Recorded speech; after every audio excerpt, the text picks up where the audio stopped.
Hello friend. तो आज की इस क्लास में हम लोग 20 बहुत महत्वपूर्ण क्वेश्चन का रिवीजन करने वाले हैं जो कि हम पहले पढ़ा चुके हैं। तो चलिए आज की इस क्लास को स्टार्ट करते हैं। तो आज का हमारा सबसे पहला प्रश्न है कि प्रकाश वर्ष किसकी इकाई है। प्रकाश वर्ष किसकी इकाई या मात्रक है। तो प्रकाश वर्ष जो है इसे दूरी का मात्रक है। मात्रक आपको पता है क्या होता है। इसका इकाई का जो उपयोग होता है, जैसे में आप आलू खरीदने गए तो ऐसे तो नहीं बोल सकते हैं कि 2 लीटर आलू दे दीजिए, क्या ऐसा बोल सकते हैं, या 2 मीटर आलू दे दीजिए। कपड़ा खरीदे गए तो ऐसा नहीं बोल सकते हैं कि 2 केजी कपड़ा दे दीजिए, नहीं ना बोल सकते हैं। तो इकाई कहाँ उपयोग होता है यही बताता है क्या। तो मात्रक यही बताता है कि कहाँ किस चीज़ के लिए कौन सा यूज करना है।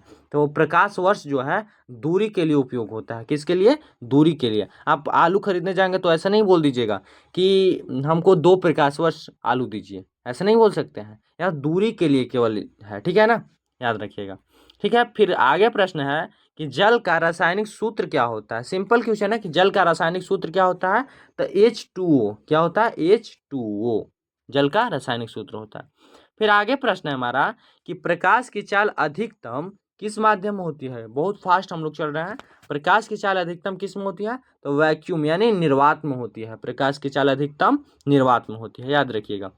फिर आगे है कि ध्वनि तरंग जो है से किस प्रकार की तरंग होती है। ध्वनि तरंग किस प्रकार की तरंग होती है, तो अनुदैर्ध्य तरंग होती है। और यह क्वेश्चन महत्वपूर्ण है आपके एग्जाम के लिए, आप सभी इसको याद रखिएगा। ध्वनि तरंग किस प्रकार की तरंग होती है, तो अनुदैर्ध्य तरंग होती है, ठीक है।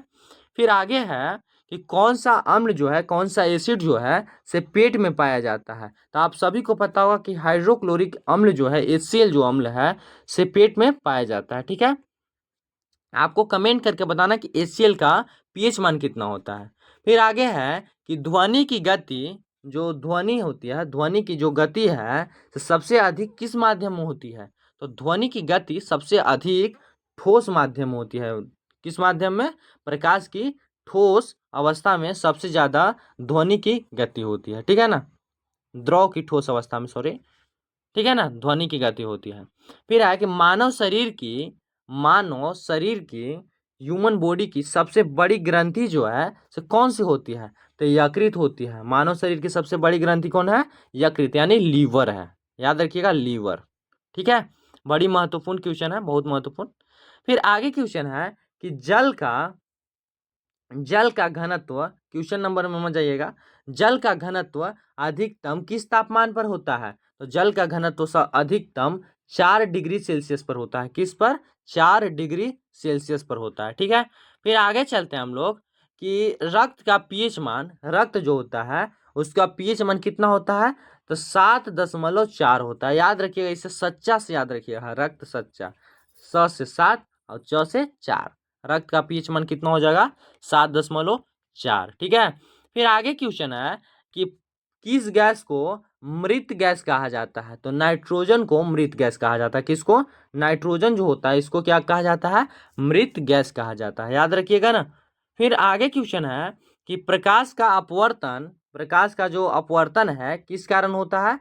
तो माध्यम के अपवर्तनांक में अंतर के कारण प्रकाश का अपवर्तन होता है। प्रकाश का अपवर्तन आपको पता होगा शायद, अगर पता होगा आपको तो कमेंट करके बताइएगा कि प्रकाश का अपवर्तन क्या है, किसके कारण होता है। तो माध्यम के अपवर्तनांक में अंतर के कारण प्रकाश का अपवर्तन होता है, ठीक है।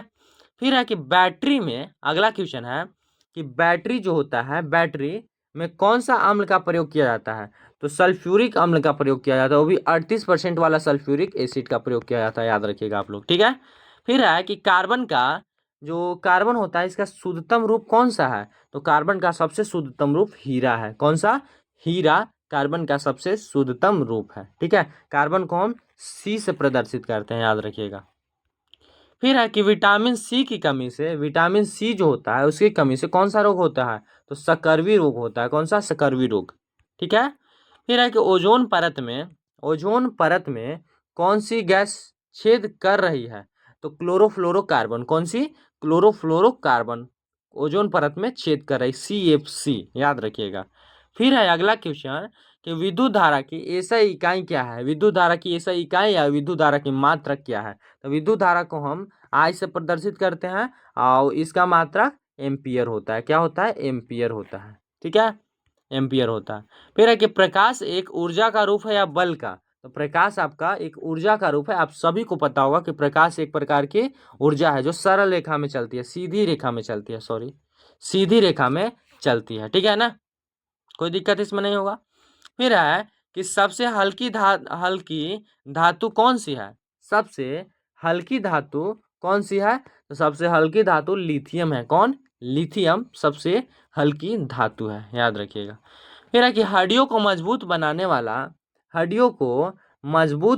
वाला तत्व तो कौन सा है? तो आप सबको पता ही है कि कैल्शियम है। कौन?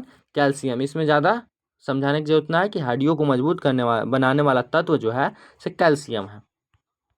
फिर अगला और आज का जो अंतिम प्रश्न है यह है कि पानी का विध्रुवीय गुण किसके कारण होता है? तो हाइड्रोजन बॉन्डिंग के कारण होता है। आप लोग इसको याद रखिएगा, ये पढ़ना है, बहुत शानदार क्वेश्चन है कि पानी का विध्रुवीय गुण किसके कारण होता है? तो हाइड्रोजन बॉन्डिंग के कारण, ठीक है, हाइड्रोजन बॉन्ड के कारण होता है पानी का विध्रुवीय गुण।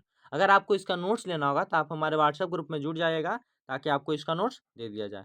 तो चलिए, तब तक के लिए जय हिंद, जय भारत।